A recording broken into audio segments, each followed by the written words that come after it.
उत्तर प्रदेश में चीनी की बढ़ती कीमतों और संभावित जमाखोरी को लेकर मुख्यमंत्री योगी आदित्यनाथ ने सख्त रुख अपनाया है। मुख्यमंत्री ने चीनी की उपलब्धता, उत्पादन और बाजार में आपूर्ति की समीक्षा करते हुए अधिकारियों को स्पष्ट निर्देश दिए कि प्रदेश में कृत्रिम कमी पैदा करने, जमाखोरी करने और कालाबाजारी करने वालों के खिलाफ कड़ी कार्रवाई की जाए। योगी सरकार का कहना है कि उत्तर प्रदेश में चीनी की कोई वास्तविक कमी नहीं है और राज्य में पर्याप्त उत्पादन तथा भंडार उपलब्ध है।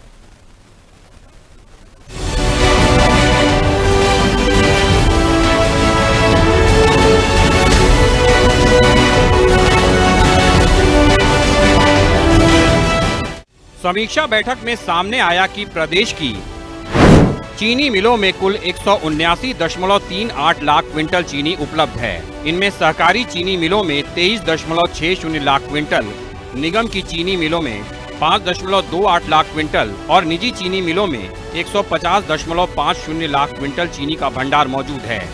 गन्ना मंत्री चौधरी लक्ष्मी नारायण के अनुसार उत्तर प्रदेश में इस वर्ष 90 लाख मीट्रिक टन से अधिक चीनी का उत्पादन हुआ है और मौजूदा समय में भी पर्याप्त स्टॉक उपलब्ध है।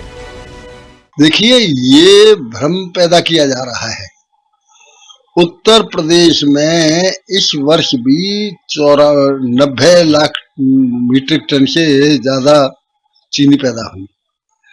आज उत्तर प्रदेश में हमारे पास 179 लाख मीट्रिक टन चीनी मौजूद है। उत्तर प्रदेश में चीनी का जो खर्चा है वो 4 लाख मीट्रिक टन प्रति माह है।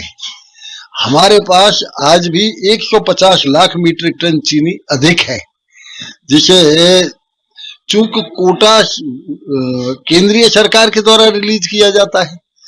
जब वो चाहे, हमने पत्र लिखा है एक, ये पूरे देश में हम चीनी सप्लाई करने को तैयार हैं। मुख्यमंत्री योगी आदित्यनाथ ने अधिकारियों को बाजार पर लगातार नजर रखने के निर्देश दिए हैं। तय सीमा से अधिक चीनी का भंडारण करने वाले व्यापारियों और डीलरों के खिलाफ आवश्यक वस्तु अधिनियम के तहत नियमानुसार कार्रवाई की जाएगी। किसी भी डीलर को एक समय में 400 टन से अधिक चीनी का स्टॉक रखने की अनुमति नहीं होगी। साथ ही 30 दिनों से अधिक समय तक चीनी का भंडारण नहीं किया जा सकेगा।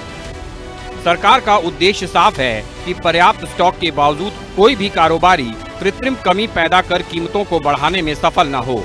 प्रदेश के कई जिलों में प्रशासन ने कार्रवाई भी शुरू कर दी है। बागपत में थोक व्यापारियों के गोदामों की जांच की गई और स्टॉक की नियमित जानकारी पोर्टल पर अपडेट करने के निर्देश दिए गए। देश में इसेंशियल कमोडिटी है, लागू है और भारत सरकार की तरफ से भी इसमें चीनी के स्टॉक को नियंत्रित करने के निर्देशित किए गए हैं। इसी के क्रम में आज एक सूचना प्राप्त हुई थी और यहाँ 2 गोदामों को चेक किया गया और गोदामों में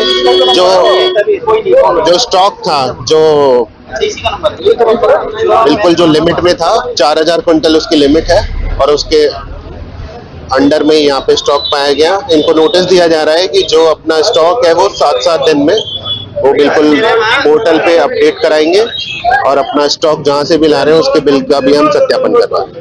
बरेली में भी जिलाधिकारी अविनाश सिंह ने अधिकारियों और चीनी स्टॉकिस्टों के साथ बैठक कर जमाखोरी और ओवर रेटिंग पर सख्त निगरानी के निर्देश दिए। प्रशासन ने स्पष्ट किया कि चीनी की कमी नहीं है और सप्लाई बाधित करने वालों पर कार्रवाई होगी।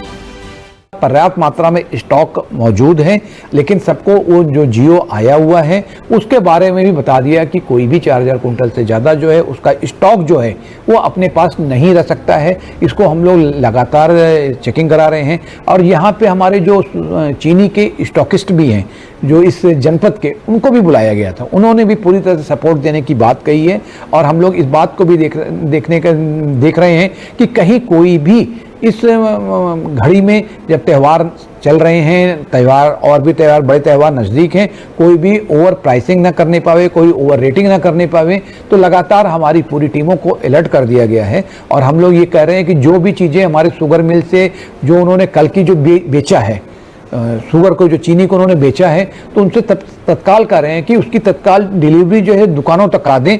जो आपका जिसने खरीदा वो ले जाके उसका अलग अलग दुकानों में पहुंचा देगा। हमारे पूरे मार्केट में पूरी शुगर जब मौजूद रहेगी तो कहीं से किसी प्रकार की कोई दिक्कत होने का सवाल ही नहीं उठता है। योगी सरकार का फोकस केवल उपभोक्ताओं को राहत देने तक सीमित नहीं है, बल्कि गन्ना किसानों के हितों पर भी बराबर ध्यान दिया जा रहा है। प्रदेश में करीब 48 लाख गन्ना किसानों को रिकॉर्ड 32,554 करोड़ रुपए का भुगतान किया गया है। आगामी पेराई सत्र 15 अक्टूबर से शुरू होने जा रहा है। स्पष्ट है कि पर्याप्त उत्पादन और बड़े चीनी भंडार के बावजूद कीमतों में अनावश्यक बढ़ोतरी को रोकने के लिए मुख्यमंत्री योगी आदित्यनाथ ने प्रशासन को पूरी तरह सक्रिय कर दिया है। सरकार का संदेश साफ है, प्रदेश में चीनी की कमी नहीं है और जमाखोरी या कालाबाजारी के जरिए आम उपभोक्ता की जेब पर बोझ डालने वालों को बख्शा नहीं जाएगा। बागपत से प्रदीप राघव के साथ प्रवीण कुमार, बरेली, हिंदी खबर।